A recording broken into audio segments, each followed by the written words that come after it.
Olá pessoal, estamos começando mais um vídeo aqui no canal Saúde Med, sejam muito bem-vindos. Para quem não me conhece, meu nome é DNF Ferreira e após 9 vídeos falando sobre os métodos anticoncepcionais, hoje nós vamos para o 10º e último vídeo dessa série. Se você não viu os vídeos anteriores, eu vou deixar o link com a playlist tanto na descrição aqui do vídeo quanto no card aqui ao lado. E nesse último vídeo eu quero falar sobre as opções e como funcionam os métodos contraceptivos de barreira, né? Além das opções de métodos naturais de planejamento familiar existentes. Se você não é inscrito no canal, não perca mais tempo, se inscreva agora mesmo, ative o sininho de notificações, porque aqui eu trago novos conteúdos toda semana para você se manter sempre bem atualizado. Então, falando sobre os métodos de barreira, né, a gente precisa saber que múltiplas formas de métodos de barreira eles estão disponíveis atualmente, como, por exemplo, os preservativos masculinos, os preservativos femininos, né, o diafragma também. Além disso, existe a esponja anticoncepcional e o capuz cervical.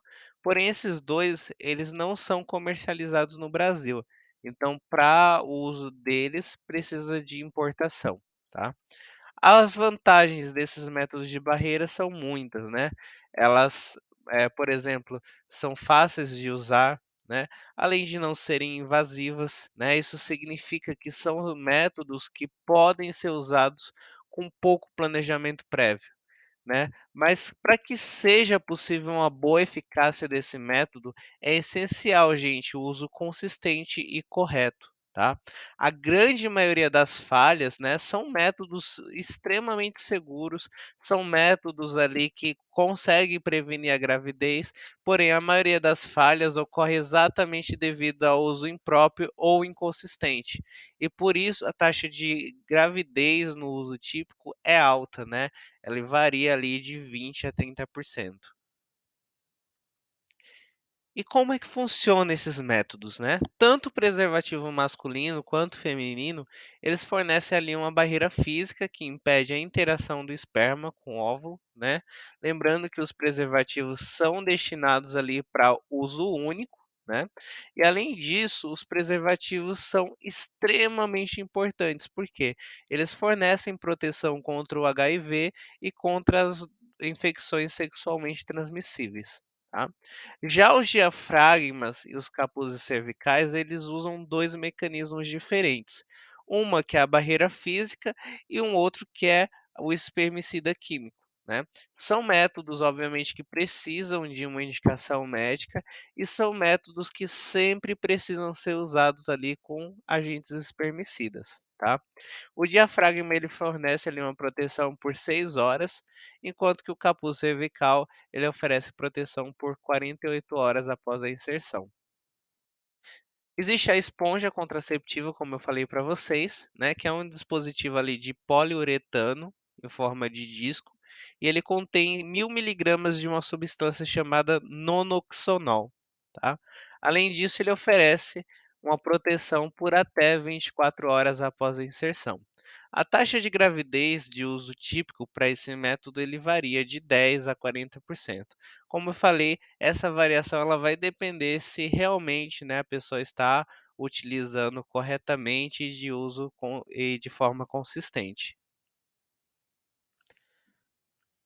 E assim como qualquer método, gente, anticoncepcional, que tem as suas vantagens, tem as suas desvantagens. Aqui a gente falou sobre diversos, né, tipos de métodos contraceptivos. A gente falou de 9 tipos diferentes, né? A gente falou ali sobre 9 vídeos diferentes ali falando sobre as vantagens e desvantagens.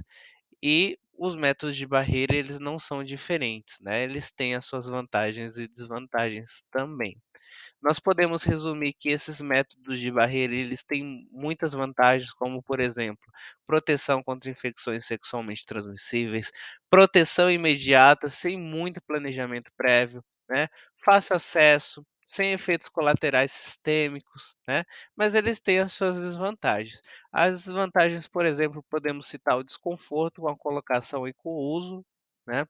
É possível alergia ao látex, né, principalmente para os preservativos, alguns diafragmas, e o aumento da incidência de infecções do trato urinário e vaginose bacteriana quando a gente fala sobre os preservativos de barreira feminino.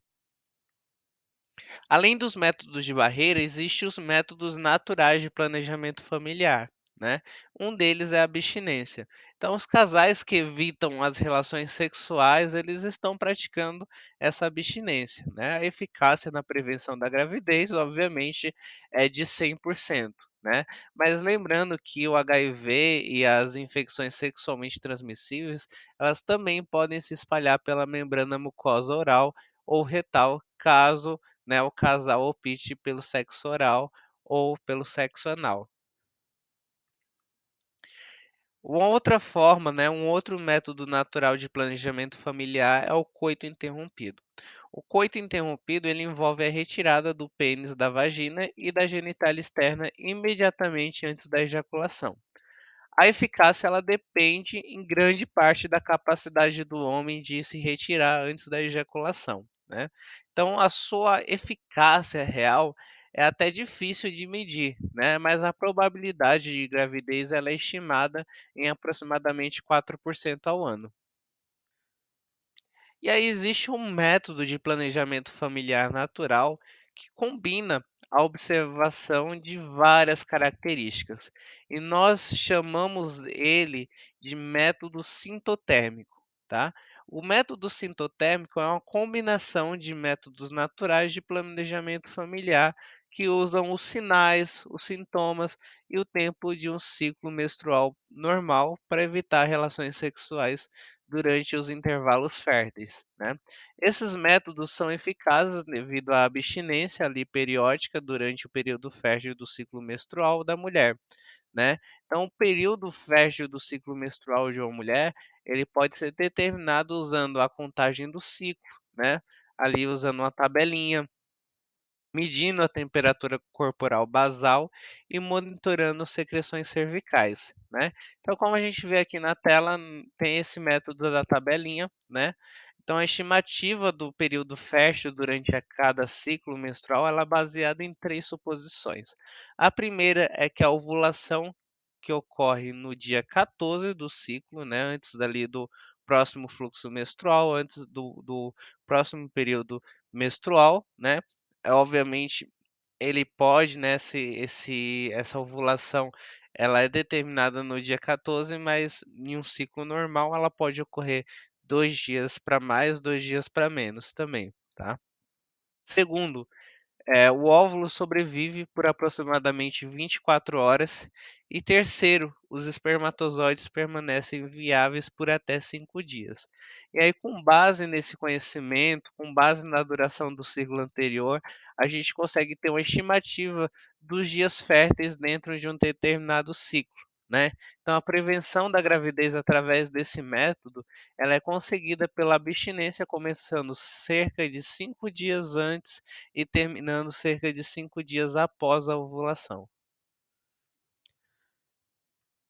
Faz parte do método sintotérmico também a medição da temperatura corporal basal, né?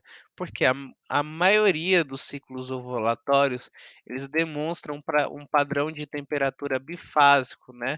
Ali com temperaturas mais baixas na primeira metade do ciclo e temperaturas mais altas começando no momento da ovulação e continuando pelo restante do ciclo.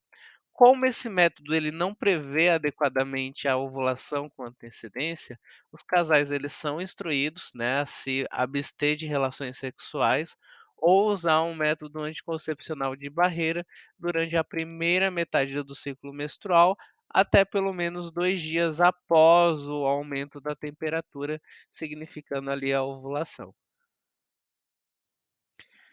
E também faz parte do método sintotérmico a observação das secreções cervicais, né? Alterações nas características do muco cervical pode significar o período fértil do ciclo menstrual de uma mulher, né? O muco cervical abundante, claro ou branco, elástico e escorregadio representa um período fértil, né? A ovulação ela provavelmente ocorre dentro de um dia após o aparecimento do muco cervical abundante, elástico e escorregadio. Tá? Após a ovulação, as secreções cervicais aparecem espessas, turvas e pegajosas, né? Então, os casais eles são aconselhados a evitar relações sexuais quando as secreções cervicais elas são observadas pela primeira vez até 4 dias após o pico de muco cervical claro e escorregadio, né? Os casais também podem usar uma combinação, né? Isso faz parte do método sintotérmico, uma combinação de métodos naturais de planejamento familiar, ou seja, medição da temperatura corporal basal e monitoramento das secreções cervicais, né, para evitar ainda mais uma gravidez indesejada, tá? Além disso, existe hoje, né, os testes de ovulação que permite a detecção da ovulação e um melhor momento de abstinência para evitar a gravidez. E aí, né, falando sobre o último método natural de planejamento familiar, é até uma pergunta que fizeram há alguns dias atrás, né? Será que a amamentação ela previne a gravidez? E a resposta é sim, gente. A amamentação ela fornece mais de 98% de proteção contra a gravidez nos primeiros 6 meses após o nascimento. Esse método de contracepção, ele requer dependência infantil completa ou quase completa do leite materno, né, de modo que a amamentação, seja frequente, né, pelo menos de 6 a 10 vezes por dia e, consequentemente, impeça a ovulação, né. Alta frequência de mamadas, longa duração de cada mamada, mamadas noturnas em intervalos curtos entre, essas mamadas atrasam ali o retorno da ovulação, né. A sucção infantil interrompe ali a liberação, né, pulsátil do hormônio liberador de gonadotrofinas, né, que é o GnRH, ali pelo hipotálamo, resultando, né, em pulsatilidade anormal do hormônio luteinizante, o LH, né, e consequentemente vai causar a anovulação, né. Porém, a gente precisa saber que a ovulação ela pode ocorrer mesmo na ausência de menstruação, tá? Então a probabilidade de ocorrer ovulação antes da menstruação, ela aumenta com o tempo após o parto, tá? Então a probabilidade de que as mulheres ovulem antes da retomada da menstruação aumenta, por exemplo, para 33 e pode chegar a 45% durante os primeiros 3 meses após o parto, né? E pode chegar a 87, né, fica ali entre 87 podendo chegar a 100% de chance, né, de ovulação antes da menstruação, após 12 meses depois do parto. Então, para manter a contracepção eficaz, né, o mais ali eficaz possível, né, com esse tipo de método, então um outro método ele deve ser usado assim que a menstruação ela recomeça, ou a frequência, ou a duração da amamentação ela é reduzida, ou assim que a mamadeira é introduzida, né, ou quando, a paciente ali, tem um pós-parto, ela chega aos 6 meses, né. Então não dá para te confiar, 100% nesse tipo de método através da amamentação. Obviamente, gente, esse método ele não oferece ali proteção contra infecções sexualmente transmissíveis, mas pode ajudar a reduzir o sangramento pós-parto, isso é muito bom. E com isso nós finalizamos esse vídeo, né? Na semana que vem vamos começar a falar sobre um outro assunto. Vamos começar a falar sobre a fisiologia e os distúrbios testiculares. Então não perca, né? Tem muito conteúdo aqui pra gente. Então se você gostou, deixa o seu like. Lembrando vocês que também temos outros vídeos disponíveis no canal que estão organizados em playlist para que você possa acessar com mais facilidade os conteúdos. E se tiver alguma dúvida, pode deixar nos comentários que, na medida do possível, estarei respondendo. Então, até semana que vem, pessoal. Um grande abraço a todos e até mais. Tchau, tchau.